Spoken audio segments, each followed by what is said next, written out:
பேரவையில் நிறைவேற்றப்பட்ட 3 சட்ட மசோதாக்களுக்கு ஆளுநர் RN ரவி ஒப்புதல். உள்ளாட்சி அமைப்பு சிறப்பு அதிகாரிகளின் பதவிக்காலம் நீட்டிப்பு. தமிழ்நாடு ஊராட்சிகள் 5ஆம் திருத்த சட்ட முன்வடிவு உள்ளிட்ட மசோதாக்களுக்கு ஒப்புதல்.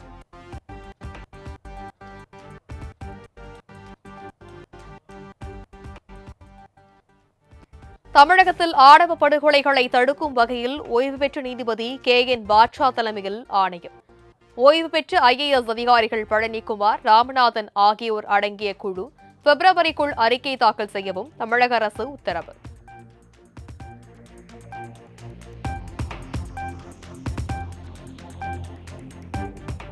தமிழக அரசு அலுவலர்கள் மற்றும் ஆசிரியர்களுக்கு அகவிலைப்படி 3% உயர்வு. 55% இருந்த அகவிலைப்படி இந்த ஆண்டு ஜூலை 1ஆம் தேதி முதல் 58% உயர்த்தி வழங்கப்படும் என முதலமைச்சர் MK ஸ்டாலின் அறிவிப்பு.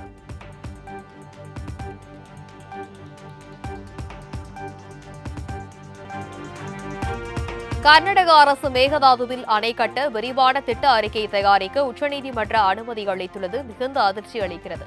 தமிழகத்தை பாலைவனமாக்கும் கர்நாடக அரசின் முயற்சிக்கு எதிர்ப்பு தெரிவித்து வாதிராத திமுக அரசை கண்டிப்பதாக EPS அறிக்கை.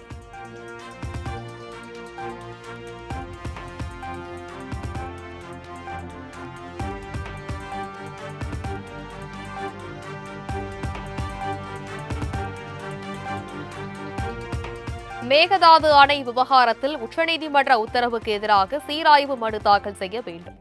கர்நாடக அரசின் திட்டத்தை முளையிலேயே கிள்ளி எறிய வேண்டும் என்றும் தமிழக அரசுக்கு பாமக தலைவர் அன்புமணி வலியுறுத்தல்.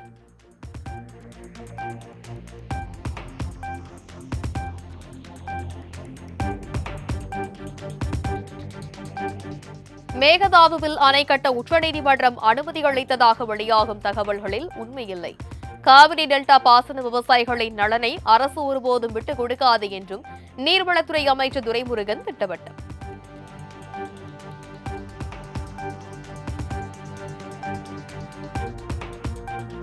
ஸ்பெஷல் இன்டென்சிவ் ரிவிஷன் தீவிர திருத்தம் இது சென்ட்ரல் எலெக்ஷன் கமிஷனால் ஒவ்வொரு 10 ஆண்டுகளாக மேற்கொள்ளப்படுகின்ற ஒரு விஷயம்.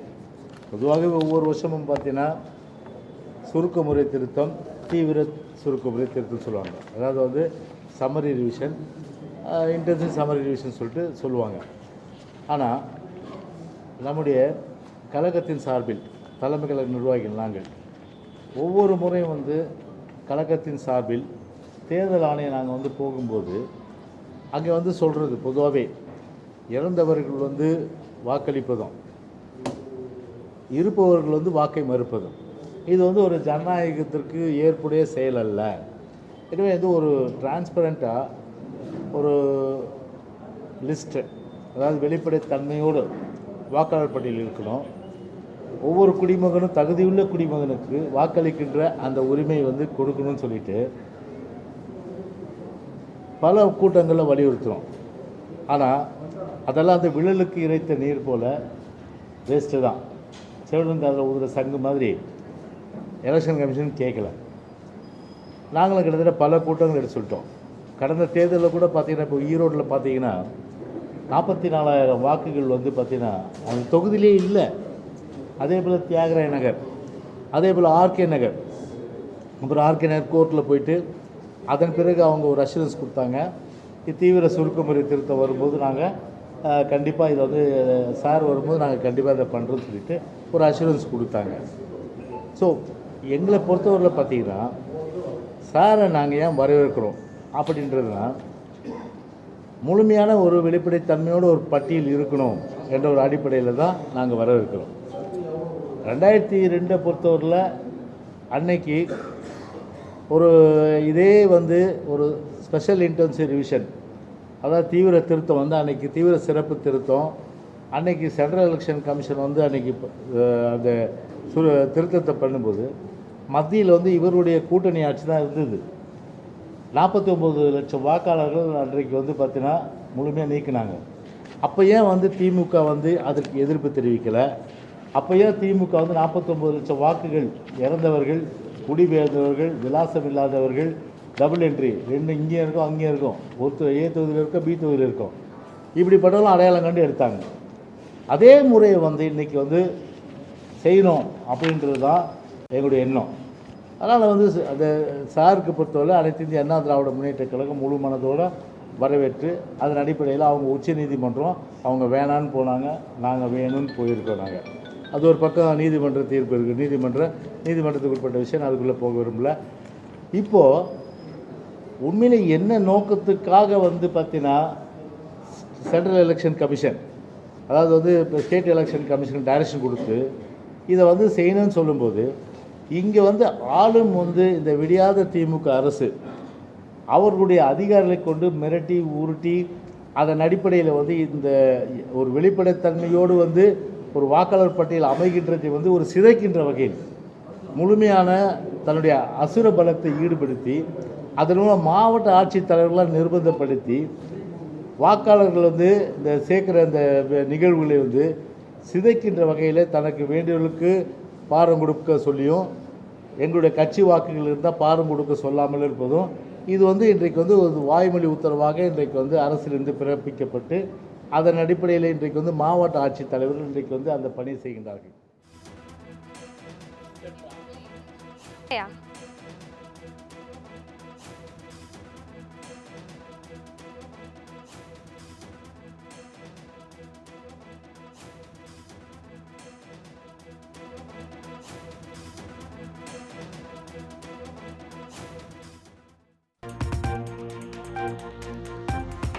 தமிழ்நாடு, ஆந்திரா, கர்நாடகா உள்ளிட்ட 12 மாநிலங்களில் 42 கோடி எஸ்ஐஆர் படிவங்கள் விநியோகம்.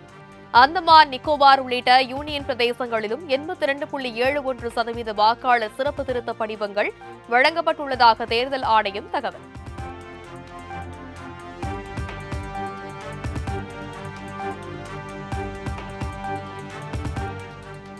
சேலத்தில் ராமதாஸ் ஆதரவு எம்எல்ஏ அருள் கார் மீது அண்மையில் தாக்குதல் நடத்தப்பட்ட விவகாரம். பாமக சட்டமன்ற உறுப்பினர் அருளுக்கு துப்பாக்கி ஏந்திய பாதுகாப்பு வழங்கப்பட்டுள்ளதாக சென்னை உயர்நீதிமன்றத்தில் காவல்துறை தகவல்.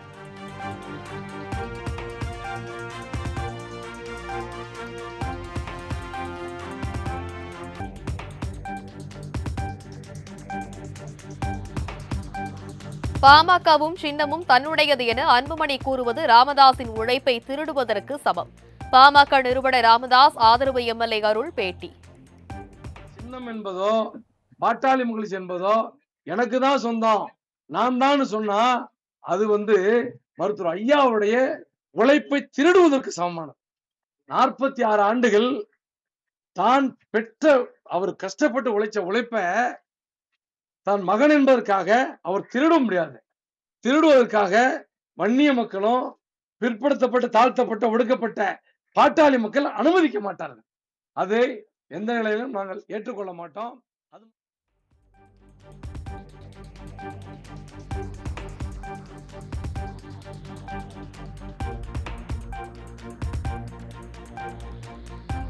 நிதி நிறுவன முறைகேடு வழக்கில் தேவநாதன் யாதவை உடனடியாக கைது செய்ய வேண்டும். இடைக்கால ஜாமீன் கால அவகாசம் நீட்டிக்க கோரி தேவநாதன் தொடர்ந்த வழக்கையும் தள்ளுபடி செய்து சென்னை உயர்நீதிமன்றம் உத்தரவு.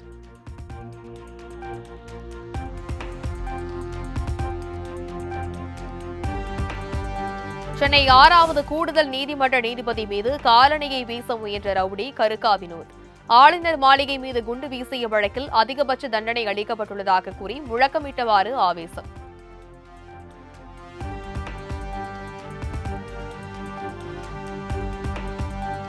தவேக தலைவர் விஜய் வாய்க்கு வந்தபடி பேசுவதை ஏற்க முடியாது. பாஜக யாரையும் கூட்டணிக்கு அழைக்கவில்லை என பாஜக மாநில தலைவர் நைனா நாகேந்திரன் பேட்டி. நமக்கு எதிராக நிகழ்த்தப்பட்ட ஓர் உரைக்கு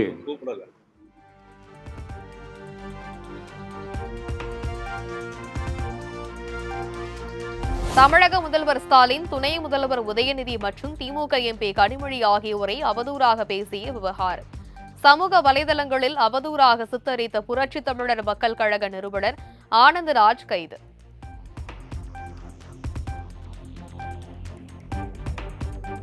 நெல்லையில் அரிவாளுடன் நடனமாடி ரீல்ஸ் பதிவிட்ட விவகாரம் இணையத்தில் வைரலான நிலையில் 4 பேரை கைது செய்த போலீசார் விசாரணை.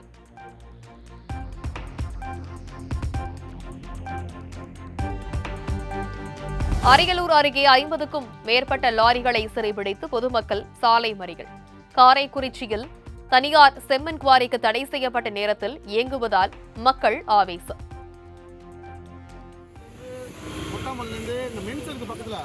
காரைக்குறிச்சியில் அதுலேருந்து அள்ளி போட்டுங்க. 24 ஹவர்ஸ் உங்களுக்கு ரெஸ்ட்டே கிடையாது. 24 மணி நேரமும் வண்டி இயங்கிட்டு தான் இருக்கு.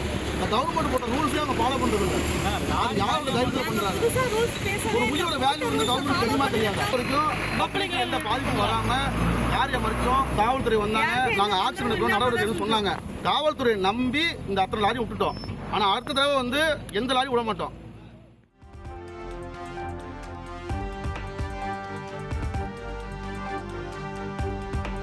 புதுக்கோட்டை மாவட்டம் கீரனூர் அருகே அம்மாசத்திரத்தில் பயிற்சி விமானம் சாலையில் தரைங்கி இறங்கியதால் பரபரப்பு. புதுக்கோட்டை திருச்சி சாலையில் விமானத்தின் முன்பகுதி பாகம் விழுந்ததால் வாகன ஓட்டிகள் அதிர்ச்சி.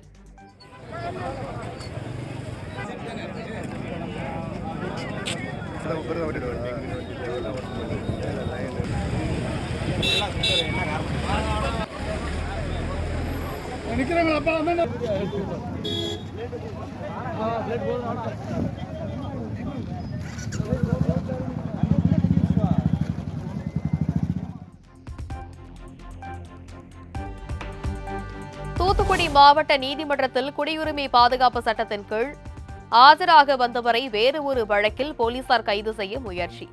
எதிர்ப்பு தெரிவித்து காவல்துறையினருடன் வழக்கறிஞர்கள் வாக்குவாதத்தில் ஈடுபட்டதால் பரபரப்பு.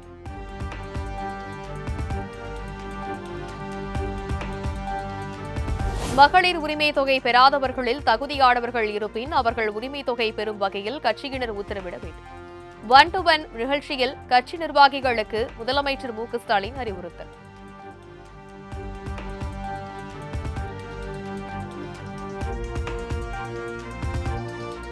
போடி தொகுதியை இந்த முறை திமுக கூட்டணி வெல்ல வேண்டும். தொகுதி நிர்வாகிகளிடம் முதலமைச்சர் மு க ஸ்டாலின் கண்டிப்பு.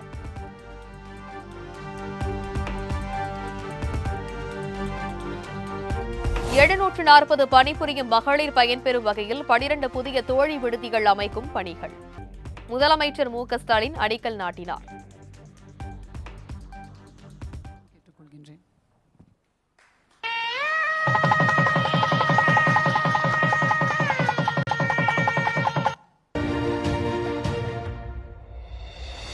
மாண்புமிகு தமிழ்நாடு முதலமைச்சர் அவர்கள் முன்னெடுத்துள்ள தோழி விடுதி திட்டம் சிறப்பாக செயல்படுத்தப்பட்டு வருகிறது.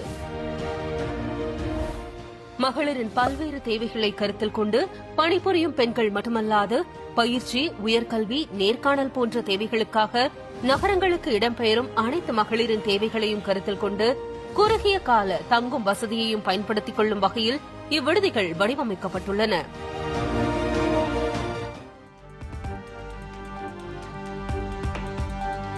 புற்றுநோய் தடுப்பு மற்றும் பராமரிப்பு திட்டத்தின் கீழ் 38 நடமாடும் மருத்துவ ஊர்திகள் முதலமைச்சர் மு க ஸ்டாலின் தொடங்கி வைத்து பார்வையிட்டார்.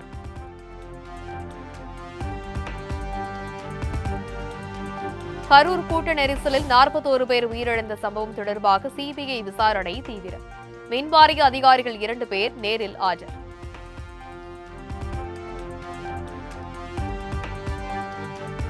இயற்கை விவசாய மாநாட்டில் பங்கேற்க 19ஆம் தேதி கோவை வருகிறார் பிரதமர் மோடி. பாஜக மாநில முன்னாள் தலைவர் அண்ணாமலை பேட்டி. உதாரணத்துக்கு பாரத பிரதமர் நரேந்திர மோடி அவர்கள் வருகின்ற 19ஆம் தேதி கோயம்புத்தூருக்கு நேரடியாக வர்றாங்க. தென்னிந்தியா இயற்கை விவசாயிகள் சம்மேளனம் இங்க நடக்க இருக்கிறது. அதில் நம்முடைய விவசாய பெருமக்களை சந்திக்கிறாங்க. 5000த்திற்கும் மேற்பட்ட இயற்கை விவசாயம் செய்யக்கூடிய இளைஞர்களை சந்திக்கிறாங்க. தென்னிந்தியாவில் பணி செய்யக்கூடிய 50 சயின்டிஸ்ட் விஞ்ஞானிகளை சந்திக்கிறாங்க.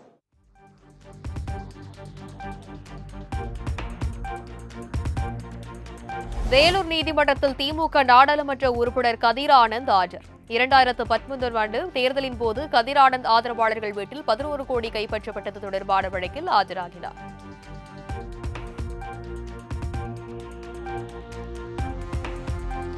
பிள்ளையார்பட்டி கற்பக விநாயகர் கோவில் அறங்காவலர் நியமனத்திற்கு இடைக்கால தடை விதித்து உயர்நீதிமன்ற மதுரை கிளை உத்தரவு.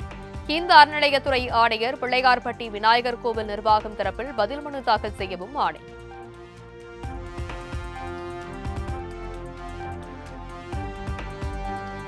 சென்னையை அடுத்த மாதவரம் பகுதியில் முன் அறிவிப்பின்றி கட்டடத்தை உயர்த்திய தனியார் பள்ளி நிர்வாகத்தை கண்டித்து பெற்றோர்கள் ஆர்ப்பாட்டம். அரசு நிர்ணயித்த கட்டணத்தை விட கூடுதலாக 25% வசூலிக்கப்படுவதாக குற்றச்சாட்டு.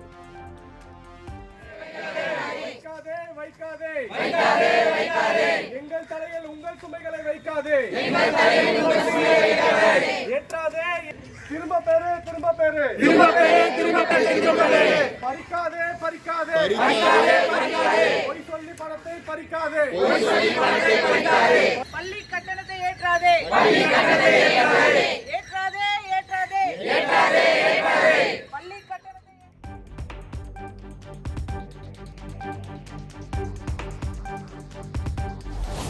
தூத்துக்குடி மாநகராட்சி முன் கொட்டும் மழையிலும் தூய்மை பணியாளர்கள் போராட்டம். தங்களது ஊதியத்தில் பிடித்தம் செய்யப்பட்ட 2500 ரூபாயை திரும்ப வழங்க கோரிக்கை.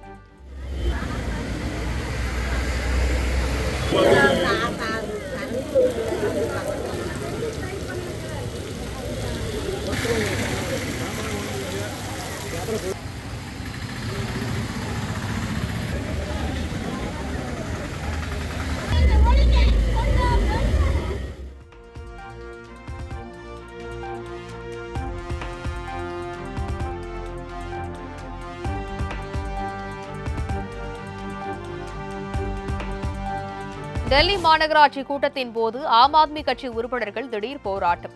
ஆளும் பாஜக அரசு காற்று மாசை கட்டுப்படுத்த தவறிவிட்டதாக கூறி கைகளில் பதாகைகளுடன் மேசை மீது ஏறி முழக்கம்.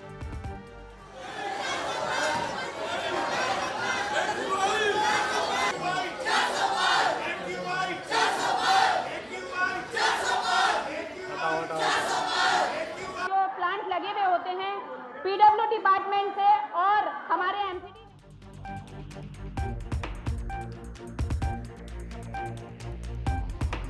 திருச்சி சஞ்சீவி நகர் பகுதியில் சுரங்கப்பாதை அமைத்து தரக்கோரி பொதுமக்கள் திடீர் சாலை மறியல்.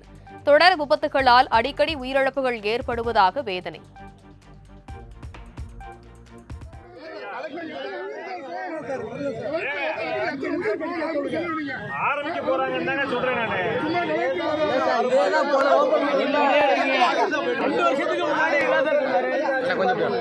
கலெக்டர் சாம்பர்ல போய் கேட்டா 2 வருஷத்துக்கு முன்னாடி தான் சொன்னாரு. 2 வருஷத்துக்கு முன்னாடி அப்போ ஆர்டர் காமிச்சாங்க சார். அப்போ ஆர்டர் காமிச்சாங்க. வேற ஆர்டர் நாங்க பார்த்து எடுத்து ஆர்டர் பேனர் அடிச்சு இப்ப பாரு ஆக்சிடென்ட் அதுதான் சார் நாங்க கேக்குறோம். உங்களோட பாத்தீங்களா நாடி மோதி இல்ல சார் நாட்டி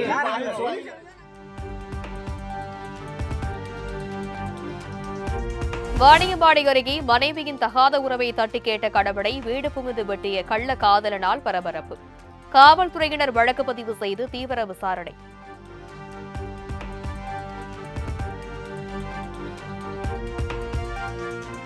காரைக்குடியில் பயணிகளின் கவனத்தை ஈர்க்கும் அரசு பேருந்து நடத்தினர். பேருந்தின் பயணம், பயண கட்டணம், செலுத்தும் முறை குறித்து கனிவாக எடுத்துரைத்த வீடியோ இணையத்தில் வைரலாகி பாராட்டு.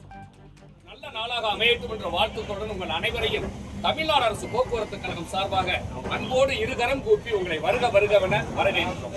இப்பேருந்து காரைக்குடியை கடந்து சந்திக்கும் நிறுத்தங்களாக திருப்பத்தூர், மதுரை மட்டுமே. நீங்கள் செலுத்தக்கூடிய பயண கட்டணங்கள் திருப்பத்தூர் நபருக்கு 25, மதுரை ஒரு நபருக்கு 75 மட்டுமே.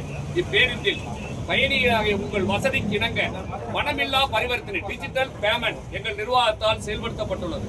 இப்பேருந்தில் பணமில்லா பரிவர்த்தனையை ஊக்குவிக்கும் பொருட்டாக உங்கள் கைபேசி மூலம் போன்பே, ஜிபே, ஏடிஎம் கார்டு பயன்படுத்தி டெபிட் கார்டு, கிரெடிட் கார்டு மூலம் பயணச்சீட்டை பெற்றுக் கொள்ளலாம்.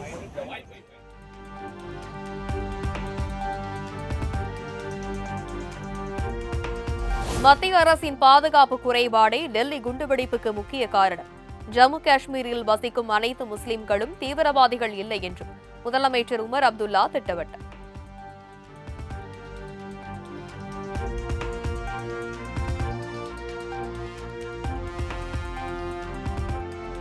கோவை, நெல்லை, கன்னியாகுமரி, தூத்துக்குடி மற்றும் நீலகிரி மாவட்டங்களில் இன்று கனமழைக்கு வாய்ப்பு. சென்னை வானிலை ஆய்வு மையம் எச்சரிக்கை.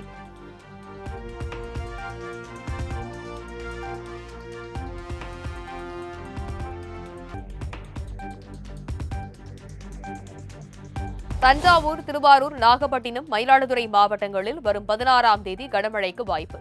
சென்னை, திருவள்ளூர், காஞ்சிபுரம் உள்ளிட்ட 11 மாவட்டங்களில் வரும் 17ஆம் தேதி கனமழைக்கு வாய்ப்புள்ளதாகவும் வானிலை ஆய்வு மையம் எச்சரிக்கை.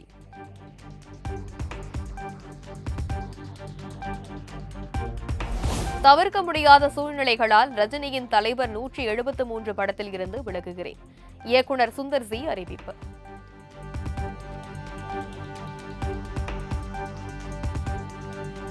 சென்னை போயஸ் கார்டனில் உள்ள நடிகர் ரஜினிகாந்த் வீட்டிற்கு வெடிகுண்டு மிரட்டல்.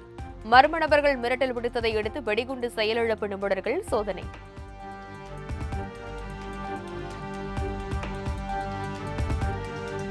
தங்கம் விலை ஒரே நாளில் சவரனுக்கு 2400 ரூபாய் உயர்ந்தது.